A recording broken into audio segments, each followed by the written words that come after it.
Émotion, consternation et incompréhension à la brigade de gendarmerie de Soie ce 28 mai 2026. C'était au cours de la présentation à la presse de deux jeunes hommes âgés respectivement de 21 et 26 ans, soupçonnés d'être impliqués dans une affaire de profanation de tombes et de trafic d'ossements humains. Selon les premiers éléments d'enquête, les suspects auraient profané 4 tombes au village Tchekani, situé à environ 8 km de la ville de Bafia, dans le Mbam et Inubu, avant d'emporter les restes humains destinés, selon les enquêteurs, à être revendu à Yaoundé.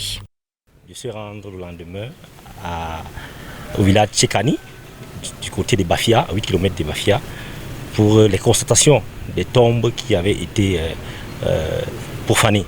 Voilà, effectivement, il y a un caveau qui a été profané, où ils ont enlevé 3, et le lendemain, ils ont enlevé encore un autre.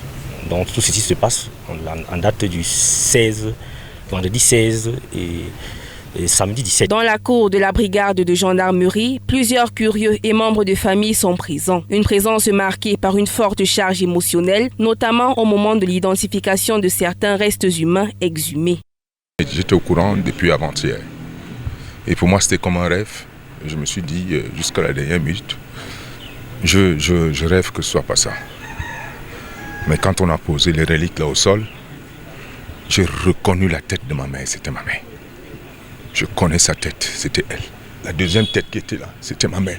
Une affaire qui met en lumière la vulnérabilité de certaines sépultures et les conséquences psychologiques que ces profanations peuvent avoir sur les familles concernées. Les responsables sécuritaires saluent la collaboration des populations dans l'aboutissement de cette enquête. Cible des tombes maçonnées, dans les tombes qui ont été construites avec des parcours.